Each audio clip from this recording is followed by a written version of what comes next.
સમાચારમાં આગળ વધીએ વાત કરીએ ચૈતર વસાવાને 7 વર્ષની સજા પર સાંસદની પ્રતિક્રિયા પર જેલવાસ બાબતે મનસુખ વસાવાનું નિવેદન। આપના લોકો ચૈતર વસાવાને હાથો બનાવી રાજકારણ રમે છે। વસાવાએ ગોપાલ ઇટાલિયાને કર્યા છે સવાલ। કોર્ટમાં કેસ ચાલતો હતો ત્યારે ધ્યાન રાખવાનું હતું। સારો વકીલ કેમ ન રાખ્યો કે ચિંતા કેમ ન કરી। ચૈતર વસાવાને ઇરાદાપૂર્વક જેલમાં મોકલ્યા। ચૈતર વસાવા ભોળો માણસ છે, આપ તેને મહોરું બનાવે છે, આવું નિવેદન તેમનું સામે આવ્યું।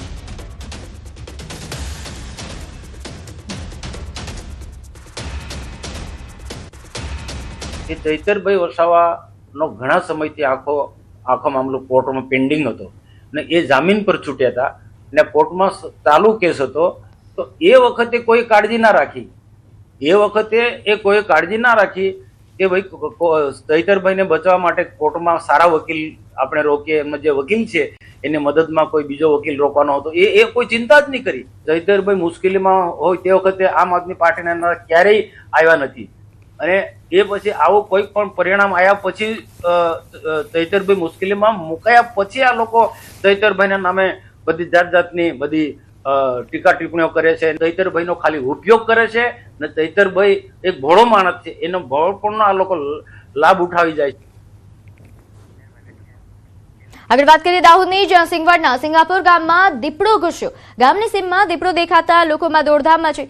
2 દીપડા ગામ નજીકના એક ઊંચા ઝાડ પર ચડી ગયા। દીપડાને જોવા માટે મોટી સંખ્યામાં લોકો ઉમટી પડ્યા। ઘટનાની જાણ થતાં વન વિભાગની ટીમ તાત્કાલિક સ્થળ પર પહોંચી। દીપડો ખોરાક કે પછી પાણીની શોધમાં ગામ તરફ આવ્યા હોવાનું અનુમાન છે।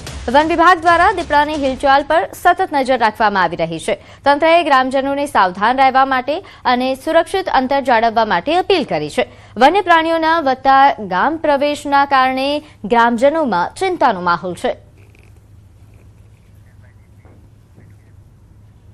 આગળ વાત કરીએ અમદાવાદની, જ્યાં દધીચી બ્રિજ પર યુવકનો આત્મહત્યાનો પ્રયાસ। કોંગ્રેસ ધારાસભ્ય ઇમરાન ખેડાવાલાની સતર્કતાથી જીવ બચ્યો। ઇમરાન ખેડાવાલા અને તેમના કમાન્ડોએ સુરક્ષિત નીચે ઉતાર્યો। પ્રેમ લગ્ન બાદ પત્ની છોડીને જતા યુવકે આ પગલું ભર્યું। યુવકને બચાવી પોલીસને સોંપવામાં આવ્યો। પોલીસે સમગ્ર મામલે વધુ તપાસ શરૂ કરી છે।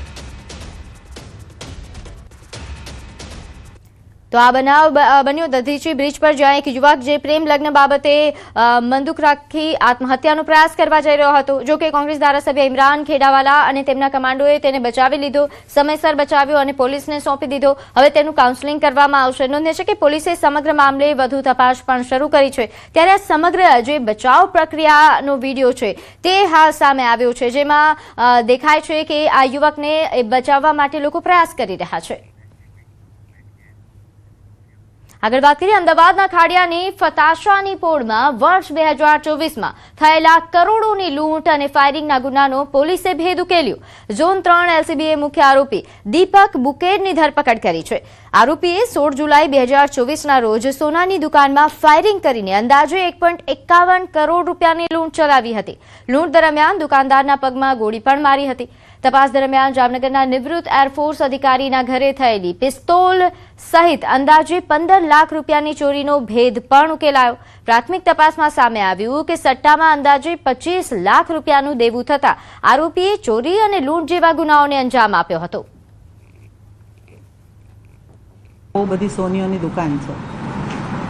આની અંદર હજી એને કોઈ ટીપ આપનાર છે કે નહીં એ આપણી તપાસ હજી ચાલુ છે, પણ આ જગ્યાએ જે ઇન્સિડન્ટ પ્લેસ ઉપર એ આવે છે ત્યારે એકલો જ છે અને એણે સેમ ડે મતલબ આગલા દિવસે આવેલો છે 15 તારીખે, એ દિવસે અને 16 તારીખે ઘટનાને અંજામ આપતા પહેલાં એણે ખૂબ સારી રીતે રેકી કરી છે અને આ શોપની અંદર જ્યારે એક જ વ્યક્તિ છે, બીજું કોઈ હાજર નથી, એવા ટાઈમે ઇન થયો છે અને એણે આ ગુનાને અંજામ આપ્યો છે।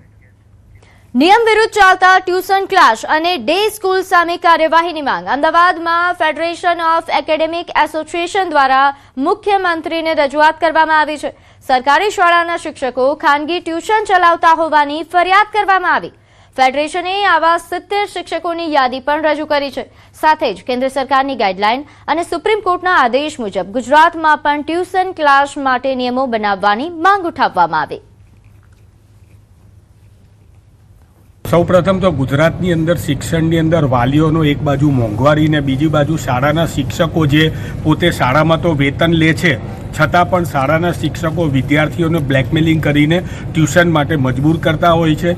વિદ્યાર્થીઓને ઇન્ટરનલ માર્ક્સ અને બીજા માર્ક્સ આપવાના બહાને પણ સંપૂર્ણ રીતે ટ્યુશન કરાવવા માટે દબાણ કરતા હોય છે અને વાલીઓને એક જે નિયમ છે એ નિયમથી વિપરીત વાલીઓ ઉપર બોજો પડે છે. તો ગેરકાયદે ક્લાસ ચલાવવા બાબતે ફરિયાદ થઈ છે. 70 સરકારી શિક્ષકોની યાદી પણ રજૂ કરવામાં આવી છે. ખાનગી ટ્યુશન ચલાવતા શિક્ષકો સામે આક્ષેપ છે. ખાસ કરીને જે સરકારી શાળામાં ભણાવી રહ્યા છે, ફરજ બજાવી રહ્યા છે તેવા શિક્ષકો ટ્યુશન ચલાવતા હોવાની વિગતો આપવામાં આવી છે. FAA દ્વારા મુખ્યમંત્રીને રજૂઆત. સુરતમાં DGVCLની બેદરકારીનો વધુ એક ચોંકાવનારો કિસ્સો સામે આવ્યો. એક સાથે 2 બિલ આવતા ગ્રાહક ચોંકી ઉઠ્યો. જેમાં સાદા મીટરનું બિલ એ 988 રૂપિયા હતું, જ્યારે જે મીટર લાગ્યું જ નથી તે સ્માર્ટ બિલનું બિલ એ 4351 રૂપિયા આવ્યું. આ બાબતે ગ્રાહકે કચેરીમાં રજૂઆત કરતા અધિકારીઓએ તેને ટેકનિકલ ખામી ગણાવી ગોળ ગોળ જવાબ આપ્યા અને ગ્રાહકને સ્માર્ટ મીટર નખાવી લેવા માટે દબાણ કર્યું. આ ઘટનાને લઈને સ્થાનિકોમાં ભારે રોષ જોવા મળ્યો. સ્માર્ટ મીટર લગાવવા પહોંચેલા કર્મચારીઓનો લોકોએ વિરોધ કરી હોબાળો મચાવ્યો હતો. હવે સવાલ એ ઉઠી રહ્યો છે કે અસ્તિત્વમાં જ ન હોય તેવા મીટરનું બિલ કયા આધારે આપવામાં આવ્યું?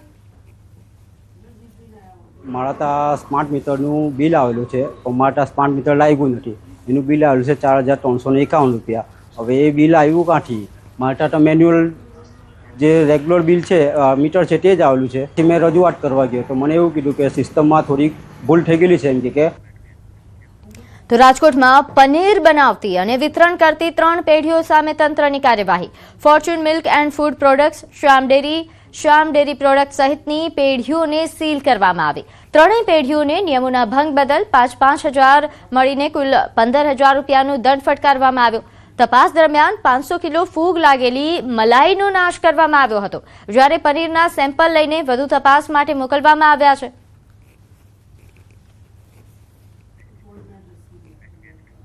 આગળ વાત કરીએ વિશ્વ ડ્રગ્સ વિરોધી દિવસ નિમિત્તે નર્મદા જિલ્લામાં નશા મુક્તિ અંગે જનજાગૃતિ રેલીનું આયોજન કરવામાં આવ્યું. રાજપીપળા શહેરમાં યોજાયેલી આ રેલીને નર્મદા જિલ્લાના અધિક જિલ્લા પોલીસ વડા વિશાખા ડબરાલે લીલી ઝંડી બતાવી પ્રસ્થાન કરાવ્યું. રેલી શહેરના મુખ્ય માર્ગો પરથી પસાર થઈ હતી, જેમાં નશાના દૂષણથી દૂર રહેવા, યુવાનોમાં જાગૃતિ લાવવા અને નશા મુક્ત સમાજના નિર્માણનો સંદેશ આપવામાં આવ્યો. રેલીનું સમાપન એ રાજપીપળા પોલીસ સ્ટેશન ખાતે થયું હતું, જેમાં પોલીસ અધિકારીઓ, વિવિધ વિભાગોના અધિકારીઓ, વિદ્યાર્થીઓ, નાગરિકોએ ઉત્સાહપૂર્વક ભાગ લઈ નશા મુક્ત સમાજ માટે સંકલ્પ વ્યક્ત કર્યો. अंतर्राष्ट्रीय ड्रग्स विरोधी दिवस है.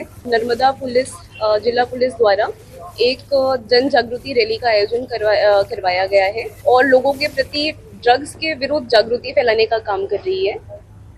તો અરવલ્લીના મેઘરજ તાલુકાના સિસોદરા ગામમાં પાણીની ટાંકી ગમે ત્યારે તૂટી પડવાની આરે છે. ગામની વર્ષો જૂની પાણીની ઊંચી ટાંકી એ જર્જરિત અને જોખમી હાલતમાં છે. ટાંકીમાંથી લોખંડના સળિયા બહાર દેખાઈ રહ્યા છે. પ્રોટેક્શન પિલર લટકતી હાલતમાં છે અને ઉપર જવાની સીડીઓ પણ તૂટી ગઈ હોવાથી ગ્રામજનોમાં અકસ્માતની ભીતિ ફેલાઈ છે. हमारा गांव में वोटर को स्कूलों के पानी જે હાલ જરી પડી જાય તેવી અવસ્થામાં છે.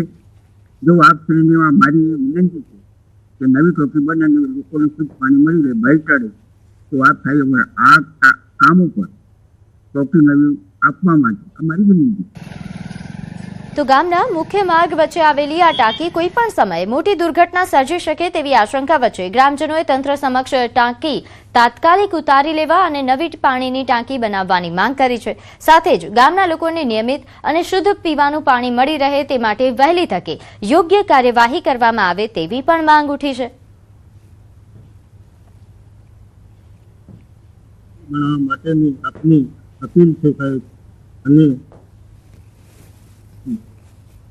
હાલ સાથી हमारी